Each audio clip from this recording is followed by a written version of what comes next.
Hi, it's James with Tabletop Gaming Guild, and today we're going to take a look at Ark's The Blighted Reach, which is a 2 to 4 player game published by Leader Games, and this is an expansion for Arks. And you can see that this is a massive expansion for the base game here. This thing is like 4 times larger. In fact, it is so large that this base game fits in Arks and takes up no room in the expansion box. The expansion box is full of content. There is so much stuff in this expansion to add on to Arks that it is phenomenal. And a lot of this is going to be added by the fates that you're going to take in the game. So it's not going to be like a legacy style game. What you're going to be doing in this game with this giant expansion here is you're going to be playing over 3 acts. And you're going to be having these cards, which are called fates, which are going to give you a cool asymmetric ability for each act. Now, these fates can change in each act depending, or you could try to hold on to your fate by the end of the 3rd act. But these give you an ability and a play style that you're going to be following for each act. Now, this does take longer to play than Arks, but each of these acts, which is a game by itself, is a shorter version of Arks. So you're playing like 3 truncated versions of Arks with these cool new mechanics that this game puts into play.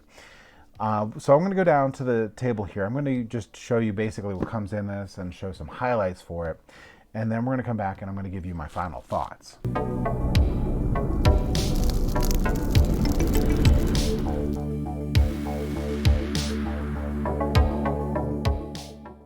This is Ark's The Blighted Reach, and in this game the galaxy is in crisis. The Empire is crumbling, the blight is spreading through the reach, destroying everything it touches. What is it? What does it want? Some believe it is the end, others just the beginning. In this time of chaos, new movement bloom loud like desert flowers, promising safety, liberation, communion, or simply the honor of a glorious death and struggle. What we would promise. What is your fate? And in this game, they recommend that you actually play through a game of Arks before you jump into this massive game here. And I agree. I actually think that you should play Arks a couple times before you get into this game, because Arks is the core mechanic of this game still. And as you can see, there's going to be a bunch of differences in this game here. You have additional pieces here, like this giant flagship that you could have in the game, and it has all sorts of different abilities that you can use for it, and this giant board here where you can set up like the slipstream dive, the tractor beam, control bay, defense array, ship crane, and hull. And this game here is going to go over 3 acts, but these are going to be truncated acts here. And these acts are going to be shorter games of Arks. And you can go over 3 of these, and the person in general with the most points will win. Now, there is a caveat to this. You're going to get fate cards, and your C fate cards can give you a challenge that if you meet it, you just automatically win the game. And if 2 people finish this challenge, their own challenges at the end of the game for these ultimate challenges, the person with the most points between those 2 will win. But you do have 2 different ways that you can win this game. And this game here has a lot going on. There's a lot to the first act setup, but once you've played through it, it's pretty easy to get the game going each time. But you also have an Act 2 and Act 3 setup for your 3 games that you'll be playing through it. And you have this reference guide that comes with the game to help you with it and go through the intermission between acts to be able to set it up. You also have this nice handy guide for the new group that's in the game. This is going to be a communally controlled empire. And the empire does a whole bunch of things. At the beginning of the game here, of the first act, you're going to be an imperial regent. Now, an imperial regent is going to be friends with the empire. However, later on, you could become an outlaw, which has its own little benefits and its own downfalls here. But the empire itself will prevent you from being able to fight each other in the spaces that the empire is. However, if an empire ship isn't in there, and you're even when you're part of the empire, you can fight other players. Because when the empire doesn't see, the empire doesn't know. Additionally, they don't block you when you're doing like the boomerang action or you're moving through sections. They're not going to block you at all unless you're an outlaw. The advantage to the outlaw is it's going to allow you to fight. You can even fight the Empire ships or other players. You don't have that restriction anymore. You also have to deal with this blight that's going to be spreading through the galaxy here. And the blight here are pretty tough here. They all start off on this side. They all have a 1 damage side when they start. And they take 2 hits to destroy. So on this side, you could take 2 hits to destroy it. However, it flips to this side. It's going to take 2 hits to destroy this, flips it over to this damage side, 2 hits to destroy this, and then it's removed. However, this can deal 3 damage on this side, 1 damage on this one, and this could be pretty catastrophic. Now, if you're around Empire ships, it's going to do the damage to the Empire ships first. But yeah, these all start on the one side here. Now, these little blight things don't normally actually attack. So that's one little advantage, that if you start attacking these blight tokens, they're not going to deal damage back. However, if a crisis hits, which is normally triggered by the new event cards, we'll go over in a second here, and other means, then all the blight's going to attack and they can do tons and tons of damage in the game. Another big portion of the game that comes out is going to be these free cities and these free ports. Now, you can use these communally as free cities and free ports, so that you act like you control them. You don't get the benefit of controlling, but you could do all the actions that you would have if you did control them.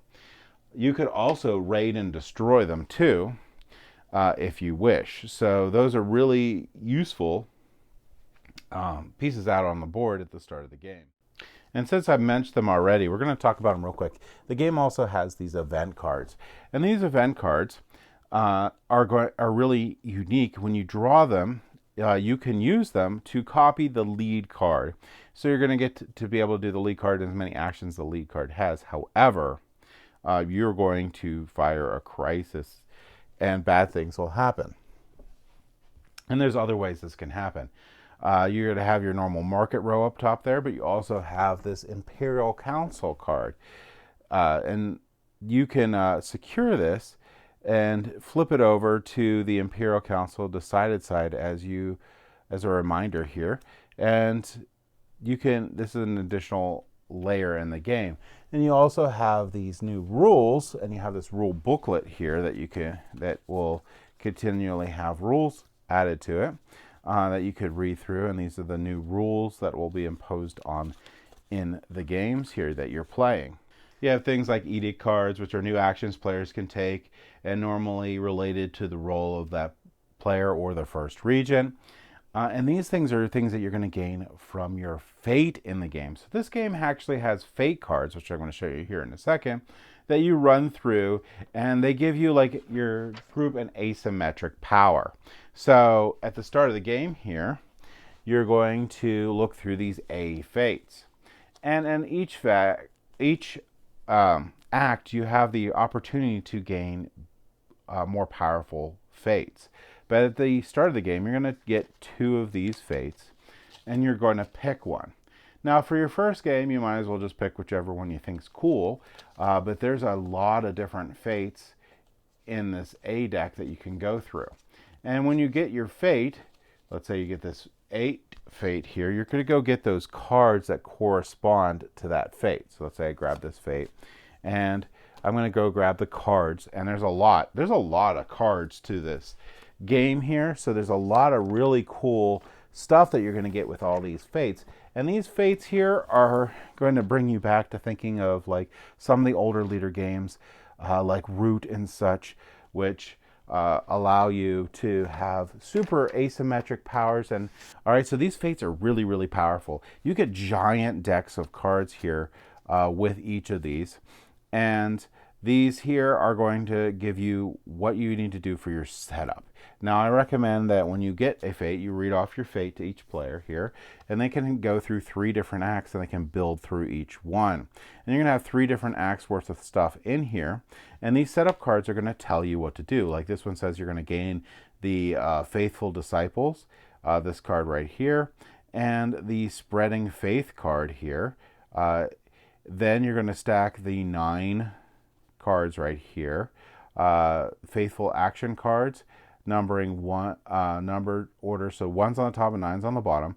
And then you're going to add faith cards 13 and 14 right here to the rules booklet. So these are going to go into the rules booklet, and these are going to go to rules that everyone's going to be able to read and go through, and that's that booklet that I showed you up there. And then you're going to flip this card over. Now this is going to tell you what your objective is going to be. You're going to need to finish this in 8.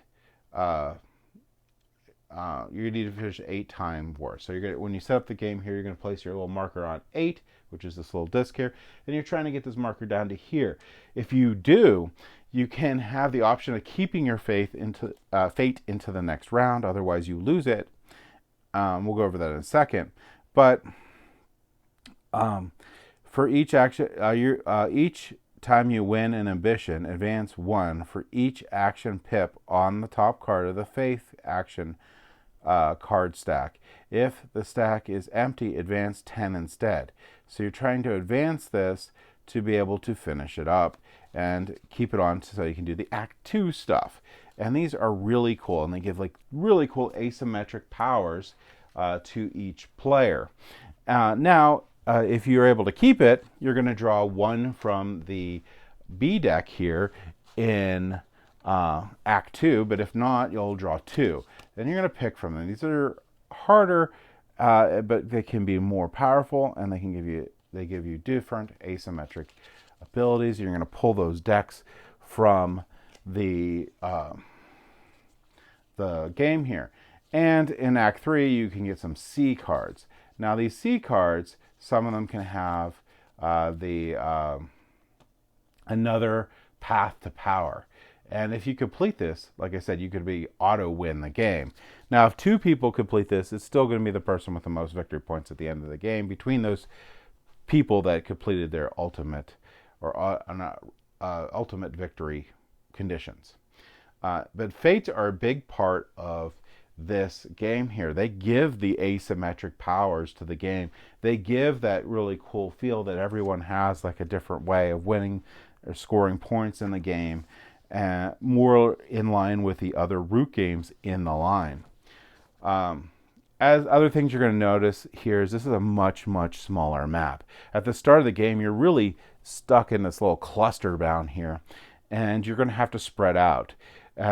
First, you're going to be a region, and you're going to be, friendly with the Empire, and the region's going to prevent you, or the Empire is going to prevent you from fighting each other, at least directly at the beginning of the game. That's why you can be clustered so tightly, and you can spread out into the map.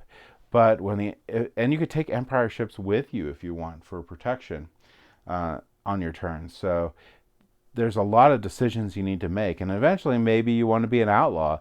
There's a lot of different things that happen in this game, like summits. Summits allow players to trade with each other and can have players become outlaws at that point. You have all sorts of different abilities and different things that can happen from the cards that you added from your fate. You have decisions on when you want to try to back someone into a corner. You have all these new rules that come out from the fates or being the regent or whatnot. You can bring out these giant flagships potentially.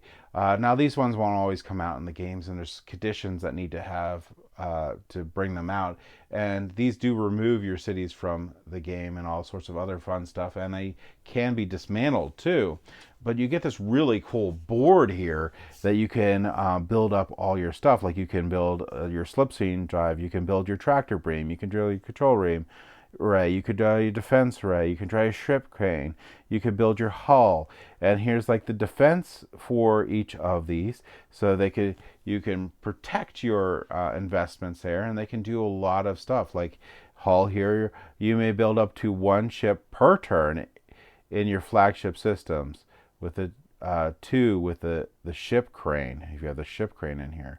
And these are really, really powerful, really cool abilities that you could get with a flagship.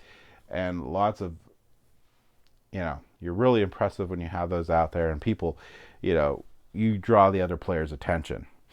Other than that, the game's going to play, if you know arcs, you're going to know the basis to jump into this. What you're going to jump in with this is going to be those main things, going to be the fate card and understanding like what a region is and what an outlaw is.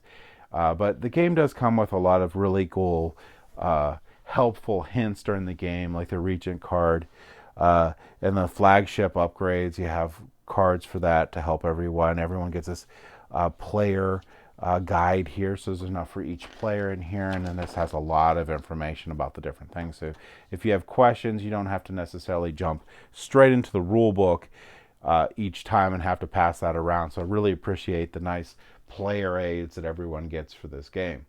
But I know this is really quick, but there's a lot of stuff to this game. Just wanted to show you like what comes with this. Now let's go ahead back up the table here, and I'll give you my final thoughts on Arcs: The Blighted Reach. All right, so that was the Arcs: Blighted Reach. The component quality for this is phenomenal. Just like any of the other Leader Games does a really good job in ensuring that the component quality is phenomenal for the game. The art is amazing for the game. All of that is just, they just hit it out of the park, and they do that for each of their games. I've loved it for Root. I've loved it for Ahoy, which is over here. Just in general, really like that for Leader Games, and I know that I get a Leader Game is going to be quality in that area, and this is no exception. So component quality, phenomenal for this. Gameplay. Well, like I said, you're going to need to have gone through a couple games of Arcs. I will also say that you need to like Arcs. If you don't like Arcs, this is super Arcs. So, you're not going to really, it does play a little differently, so maybe. So if you are on the fence with Arcs, and you play it if someone asks you, you may want to try Arcs: The Blighted Reach, especially if you felt that the Arcs, the base game, needed a little bit more. Then this is definitely going to be something that you're going to want to pick up. The gameplay for this is really cool. I like that blighted mechanic, sort of like that tower defense sort of thing, just coming in and wreaking havoc, and you having to make hard decisions of like, you're going to clean this up and take this system, and then someone's maybe come in behind you and knock you out of it. What are you going to do? And a lot of that has to do with the fate cards that you have on there, and those asymmetric, actually really asymmetric. I know they had leaders and lore in here, and that gave you sort of an asymmetric, but this is really asymmetric. This is really getting back into like, not quite, but the feel that you would have from the Root and such, where you have super asymmetric plays for each player. This is not at that level, but it feels like you really have an asymmetric gameplay in Arcs: Blighted Reach, more so than Arcs, even with the leaders and lore stuff, which you can play with this too. I really like having to deal with that court deck and the new cards that get injected into that, potential events coming up, the different twists that it gives for those cards that you can play for the mini trick-taking game in there, all the different avenues that can occur in this game, and just overall, this is just a really great expansion to this, and adds a lot more depth. So if you're looking for a lot of replayability, this one I think has more than the base game, although you could play this game forever and it's fine. It's a very streamlined version, where this one adds a lot. The only caveats I have is sometimes the fate cards can be a little wonky in the game, so keep that in mind. These really give really cool asymmetric powers, but you can run into situations where you can't accomplish the goals for your fate, and then you end up in the next round with two new cards that you could be in a really poor position for and really hard, or more often than not, you're in a perfect position for one of them and make it super easy for you to score them in the next round. So there's some randomness in that. So the only like weird thing I saw in there was that the fate cards themselves can add to some really boons or some banes in the game themselves. But I mean, Arcs is all about like being able to pivot, being able to try to get the most efficient turns out there, not the long-term strategy that you're just dead set on. If you do that, you're not going to like Arcs the base game, and you're not going to like Arcs the expansion, you have to be incredibly flexible. You have to be able to move. You have to be able to adjust your strategy on a dime for either of these, and be able to persevere and get the best turns possible to win this game. So there's a lot of strategy in this. This isn't just a Euro game where you just go with one strategy for the entire game and that's what you do. These games, you really have to be strategic. You can't just, picking one strategy isn't being strategic. It's just maybe picking the strategy is strategic, but the rest of the game is sort of like on autoplay. This, you're going to have to be strategic every turn. You're going to have to determine, based on the board state and what you got going, every round, what is the best thing for you to do. And it's not necessarily your overall arcing idea of what you want to do for the game. You just got to pivot, and you got to be able to be flexible in this game. And that's where it really shines. So people who like that, where you're going to have to be really invested in what other players are doing, you're going to have to be really invested in how events are occurring and what things are happening, Arcs are going to be for you. Arcs is a game that can drive you to better decision making and really immerse you in the game because of all the things you need to pay attention to. And with that, even with the extra time on here, the time actually just blows by if you're enjoying the game, because you are invested in the game, and it ends, when I sometimes play it, sooner than I thought it should. So, which is ridiculous because it takes a good bit of time. One of the other things I didn't mention is they do have a mechanic here where you can save your game between acts. So you could just play one game and then another day play another game, and so on and so forth of each of these acts. But keep in mind, if you do save an act, you can't start a new one with the save components in here, because you need some of those components potentially in the new game you're playing. But it does have a really cool mechanic for that. It has its own trays. The organizing system in here is amazing. Overall, just super excited. I only sleeve games that go into my collection. As you can see, I sleeved these cards. I'm not completely still working on it. There's a lot of cards. But this is a game that's going into my collection. I think I'm going to get tons of play for it, and I love. So my recommendation is, if you like Arcs and you play it a lot, you're going to probably love Arcs: The Blighted Reach. If you play Arcs and you're like, I just want a little bit more to the game, a little bit more oomph to the game, Arcs: The Blighted Reach is probably going to be for you. Overall, great game, and that's my thoughts on it. If you like what we do, please like and subscribe. It really helps us out a lot. It helps us get more content out to you all and all that fun stuff. But either way, I hope you all have a great day, and thank you for watching.